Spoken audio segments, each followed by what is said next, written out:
Shri E P ജയരാജനെ സംബന്ധിച്ചിടത്തോളമുള്ള ഒരു വിവാദം ഇപ്പോൾ കത്തി നിൽക്കുകയാണ്.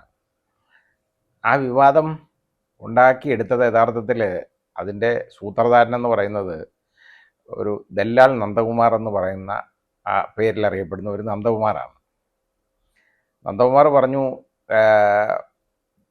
ഈ ശ്രീ ഇ പി ജയരാജൻ ഇവിടെ ഈ BJP-യിലേക്ക് ഒന്ന് ചേക്കേറാൻ വേണ്ടി ഡൽഹിയിൽ നന്ദകുമാറുമായിട്ട് പോയെന്നും അത് ശ്രീമതി ശോഭാ സുരേന്ദ്രൻ്റെ അറിവോടും ശോഭാ സുരേന്ദ്രൻ്റെ സഹായത്തോടുമാണ് ഡൽഹിയിലേക്ക് പോയതെന്നുള്ളതാണ് പറഞ്ഞത്.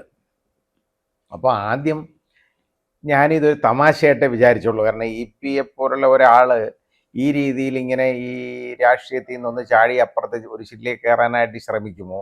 മാർക്സിസ്റ്റ് പാർട്ടിയിൽ അദ്ദേഹത്തിനെ സംബന്ധിച്ചിടത്തോളം ഒരുപാട് ബുദ്ധിമുട്ടുകൾ ഉണ്ടായിട്ടുണ്ടെന്നുള്ളത് സത്യമാണ്. കാരണം കുറേ നാൾ മന്ത്രിയായിരുന്നു, സ്വന്തം കുഴപ്പം കൊണ്ട് തന്നെ മന്ത്രിയല്ലാതായി മാറി, വീണ്ടും മന്ത്രിയാവാമെന്ന് വിചാരിച്ച് കാര്യം നടന്നില്ല.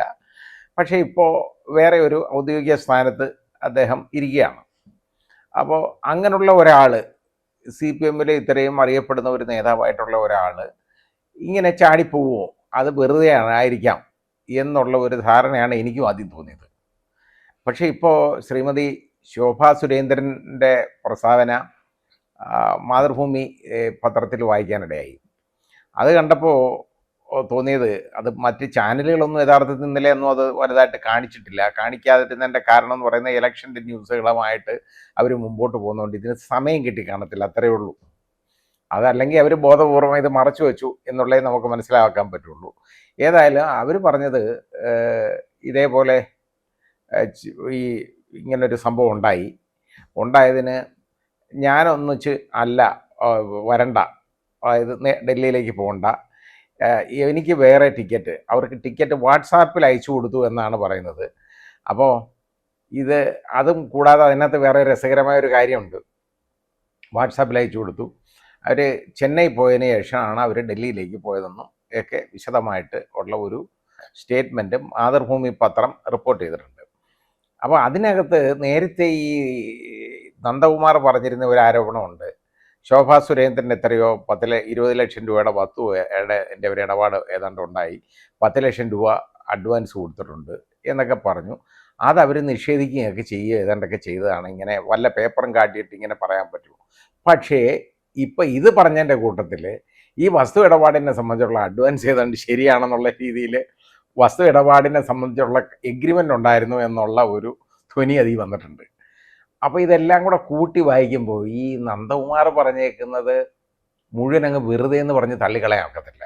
അയാൾ ഇങ്ങനെ ഒരു ദല്ലാൽ നന്ദകുമാർ എന്നുള്ള പേരിൽ അറിയപ്പെടുന്നതാണെങ്കിലും അയാൾക്ക് ഈ അധികാര ശ്രേണികളിലും ഈ രാഷ്ട്രീയ ഉന്നതങ്ങളിലും ഒക്കെ ഒരുപാട് ഇടപാടുണ്ട്, സ്ഥാനമുണ്ട്, ഒരുപാട് ആളുകളുമായിട്ട് ബന്ധമുണ്ട്. അപ്പോൾ അയാൾ പറഞ്ഞേക്കുന്ന ഒരുപാട് കാര്യങ്ങളുണ്ട്. അപ്പോൾ അത് യഥാർത്ഥത്തിൽ ഇപ്പോൾ അതെല്ലാം ശരിയാണെന്നേ നമുക്ക് മനസ്സിലാക്കാൻ ഒക്കുള്ളൂ ഇത് വരുമ്പോൾ. ഇപ്പോൾ ശ്രീ ഇ പി ജയരാജൻ തന്നെ ഏതാണ്ട് ഒരു ചെറിയ ഒരു തരത്തിൽ അദ്ദേഹത്തിനെ വീട്ടിൽ കാണാൻ ചെന്നു എന്നുള്ള രീതിയിലൊക്കെയാണ് പറയുന്നത്. അപ്പോൾ ശ്രീ MV ഗോവിന്ദൻ ഇതിനെ സംബന്ധിച്ച് പ്രതികരിച്ചതെന്ന് പറയുന്നത് ഇപ്പോൾ മാധ്യമങ്ങളോട് പ്രതികരിക്കുന്നത് കണ്ടു. അത് മുഴുവൻ അതായത് ഒട്ടും ക്രെഡിബിലിറ്റി ഇല്ലാത്ത ഒരാളാണ് ഈ ദല്ലാൽ നന്ദകുമാർ എന്നുള്ള രീതിയിൽ പറഞ്ഞു. നന്ദകുമാർ ഇങ്ങനെ പലതും വിളിച്ചു പറയുന്ന ആളാണ്, അതൊന്നും അയാളുടെ ആര് പറയുന്നതിന് ആര് മറുപടി പറയും എന്നൊക്കെയുള്ള രീതിയിൽ അതിനെ ഒരു അവജ്ഞാപൂർവ്വം തള്ളിക്കളയുന്ന ഒരു ഒരു ഒരു രീതിയാണ് നമ്മുടെ ശ്രീ MV ഗോവിന്ദൻ എടുത്തത്. പക്ഷേ മുഖ്യമന്ത്രി ഒരു പടി കൂടെ മുമ്പോട്ട് കടന്നിട്ടുണ്ട്. അദ്ദേഹം പറഞ്ഞത് ഈ പ്രകാശ് ജാവദേക്കറെ ഇദ്ദേഹം കണ്ടു എന്നുള്ളത് ശരിയാണെന്നുള്ള രീതിയിലാണ് ശ്രീ പിണറായി വിജയൻ്റെ പ്രസ്താവന വന്നത്. അപ്പോൾ അത് മാത്രമല്ല, അതിനകത്ത് കുറേ കൂടെ കണ്ടു. അതായത് ഇങ്ങനെ അത് ആരെക്കുറിച്ചാണ് അത് പറഞ്ഞേക്കുന്നതെന്ന് നമുക്കത് മനസ്സിലാവത്തില്ല. ആ രീതിയിലാണ് അദ്ദേഹം പറഞ്ഞത്. അതായത് ശിവൻ പോയി പാവിയെ കണ്ടാൽ അതായത് ശിവനും പാവിയാവും എന്നുള്ള ഒരു പ്രസ്താവനയാണ് വന്നത്. ഇതിൽ ഈ പാവി എന്ന് പറഞ്ഞേക്കുന്നത് ഇനി നന്ദകുമാറിനെയാണോ അതോ ജാവദേക്കറെയാണോ എന്നുള്ളത് അതിൽ നിന്ന് വ്യക്തമല്ല. എന്തായാലും പറഞ്ഞിട്ടുണ്ട്. ഇങ്ങനെ മുമ്പും ഇ പി ജയരാജന് ഇതേപോലുള്ള ജാഗ്രത കുറവുണ്ടായിട്ടുണ്ട്, അങ്ങനെ ഉണ്ടാവാൻ പാടില്ലാത്തതാണ് എന്നുള്ള രീതി പറഞ്ഞിട്ടുണ്ട്. അപ്പോൾ ഏതായാലും അദ്ദേഹം പോയി ഇവരെ അടുത്ത് പോയെന്നുള്ളതെല്ലാം സത്യമാണ്, കാര്യങ്ങളൊക്കെ വന്നു. ഇനി ശോഭാ സുരേന്ദ്രൻ്റെ പ്രസ്താവനയാണെന്ന് പറഞ്ഞാൽ അത് കുറെ കൂടെ രസകരമായ ഒരു കാര്യമുണ്ട്. അതായത് ഈ നന്ദകുമാർ ഈ ഇടനിലക്കാരനാണല്ലോ. നന്ദകുമാർ അവിടെ ചെന്നിട്ട് BJP നേതാക്കളുടെ കയ്യിൽ നിന്ന് EP ജയരാജനെ ഇതിലോട്ട് ചേർക്കുന്നതിന് കൊണ്ടുചെല്ലുന്നതിന് ഒരുപാട് പണം ചോദിച്ചു എന്നുള്ളതാണ് പറഞ്ഞിരിക്കുന്നത്. അങ്ങനെ ഒരുപാട് പണം കൊടുത്ത് ഒരാളെ ഈ BJPയിലേക്ക് കൊണ്ടുവരാൻ ഞങ്ങൾക്ക് താല്പര്യമൊന്നുമില്ല കേട്ടോ.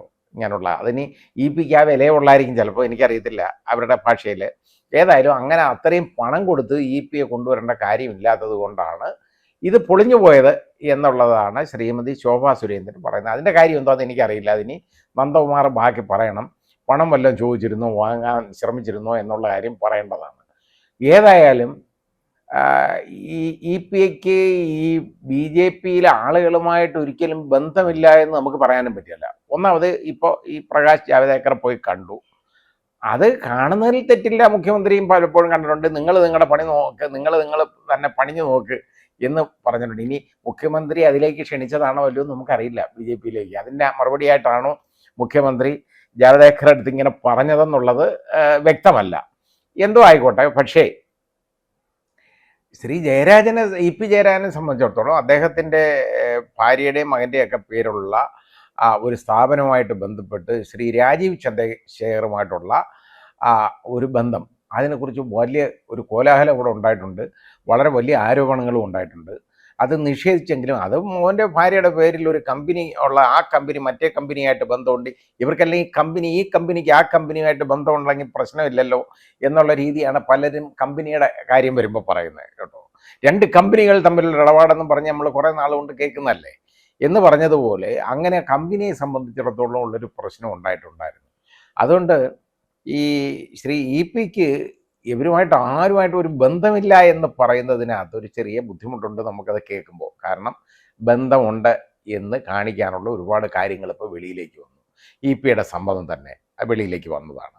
അതിനകത്ത് സംശയമൊന്നും ഇല്ലാത്തത് നമ്മുടെ സഖാവ് ഗോവിന്ദൻ മാഷിന് മാത്രമേ ഉള്ളൂ. ബാക്കി എല്ലാവർക്കും അതിനകത്ത് കേൾക്കുന്നവർക്ക്, അതായത് അല്പം തലച്ചോറുള്ള ആളുകൾക്ക് എല്ലാവർക്കും മനസ്സിലാവും ഇങ്ങനൊരു പ്രശ്നം ഇവർ ഒരു ബന്ധമില്ലാതെ ഇങ്ങനെ പറയേണ്ട കാര്യമുണ്ടോ. എന്നാൽ EPയെ തന്നെ ഇത് പറയേണ്ട കാര്യമില്ലല്ലോ. വേറെ ഒരുപാട് പേര് ഈ നന്ദകുമാറുമായിട്ട് ഇടപാടുണ്ടാകുന്ന വിവരം നന്ദകുമാർ തന്നെ വിളിച്ചു പറഞ്ഞിട്ടുണ്ട് പലപ്പോഴും. ആദ്യമൊക്കെ നമ്മളത് കേൾക്കുമ്പോൾ ഞാനും വിചാരിച്ചിരുന്നത് ഇതൊന്നും സത്യമല്ല, വെറുതെ ചുമ്മാ ഇയാൾ ഇങ്ങനെ പറയുന്നതായിരിക്കും, വലിയ ആളാണ്. അങ്ങനെയല്ല, അതിനകത്ത് ഒരുപാട് കാര്യങ്ങളുണ്ട് എന്നുള്ളത് ഇപ്പോൾ നമുക്ക് കാണാം. ഈ ഉന്നതങ്ങളിലുള്ള സ്വാധീനം ഉള്ള ഒരാളെ ദല്ലാളെന്നുള്ള നിലയ്ക്ക്, ഒരു ഇടനിലക്കാരൻ എന്നുള്ള നിലയ്ക്ക് ഈ നന്ദകുമാറിനെ ഒരുപാട് പേര് ഇരിക്കുന്നുണ്ട്. അത് ബാക്കി ഞാൻ പറയുന്നില്ല. പല ഇടപാടുകളിലും ഈ നന്ദകുമാറിൻ്റെ ആ ഇടപാട് വെളിയിലേക്ക് വന്നുകൊണ്ടിരിക്കുന്നേ ഉള്ളൂ. ഇനി ബാക്കി വരും. അപ്പോൾ നമുക്ക് അതിനെക്കുറിച്ച് അന്ന് കൂടുതൽ നമുക്ക് വിശകലനം ചെയ്യാം. അല്ലാതെ ഇനിയിപ്പോൾ പറയുന്നതുകൊണ്ട് കാര്യമില്ല. മാത്രമല്ല, ഈ ഇലക്ഷനൊന്നും ഇത് ബാധിക്കുന്ന ഒരു കാര്യമല്ല. കാരണം ശ്രീ EP ജയരാജനെ സംബന്ധിച്ചിടത്തോളം അദ്ദേഹത്തിനെ ഇപ്പോൾ ഒരു ഒതുക്കി ഒരിടത്ത് ഇരുത്തിയേക്കാണ്. അവിടെ ഇരുന്നുകൊണ്ടുള്ള കാര്യങ്ങൾ ചെയ്താൽ മതിയായിരുന്നു. അതിനിടയിൽ അങ്ങനെ ഒതുങ്ങിയിരിക്കാൻ തയ്യാറല്ലാത്തത് കൊണ്ടായിരിക്കാം ഇപ്പോൾ ഇങ്ങനൊരു ശ്രമം നടത്തിയത്. ആ ശ്രമം വിജയിക്കാതെ പോയത് ശോഭാ സുരേന്ദ്രൻ്റെ യഥാർത്ഥത്തിൽ പ്രസ്താവനയിൽ നിന്നാണെങ്കിൽ നമുക്ക് മനസ്സിലാവുന്നത് ഈ നന്ദകുമാർ കൂടുതൽ പണം ചോദിച്ചതുകൊണ്ടാണ് BJPയിൽ നിന്ന് എന്നാണ് വന്നേക്കുന്നത്. എന്തായാലും ശരി, ഈ രാഷ്ട്രീയം എന്ന് പറയുന്നത് എത്രത്തോളം മലീമസമാണെന്ന് ജനങ്ങളൊന്ന് തിരിച്ചറിയുക. ഇതാണ് രാഷ്ട്രീയം. അപ്പോൾ ഞാൻ എപ്പോഴും പറയാറുള്ള ഒരു കാര്യം തന്നെയാണ്, രാഷ്ട്രീയം അതൊക്കെ രാഷ്ട്രീയമല്ലേ എന്ന് പറഞ്ഞു കഴിഞ്ഞാൽ രാഷ്ട്രീയക്കാർക്ക് എന്ത് തോന്നിയവാസം കാണിക്കാം.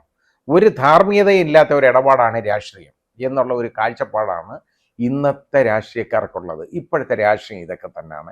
ഇത് വേണം കുഞ്ഞുങ്ങളൊക്കെ കണ്ടുപഠിക്കാൻ കേട്ടോ. കാരണം ഈ രാഷ്ട്രീയത്തിലേക്ക് വരാൻ ആഗ്രഹിക്കുന്നവർ, അതുകൊണ്ടാണല്ലോ ഈ നാട്ടിൽ നിന്ന് എല്ലാം ഒളിച്ചോടി പോകുന്നത്. ഇവിടെ നിൽക്കാതെ ഇവിടുന്ന് എങ്ങനെയെങ്കിലും രക്ഷപ്പെട്ടു പോവാണ് ആളുകൾ. കാരണം ഇതേപോലുള്ള വൃത്തികേടുകളും അഴിമതികളും അധാർമികമായിട്ടുള്ള പ്രവർത്തനങ്ങളുമാണ് അവർ കാണുന്നത്. അവരാലോചിക്കും എന്തിനു വേണം.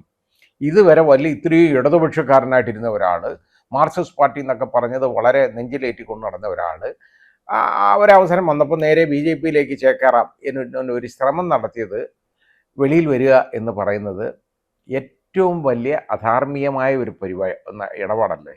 ചിന്തിക്കുക.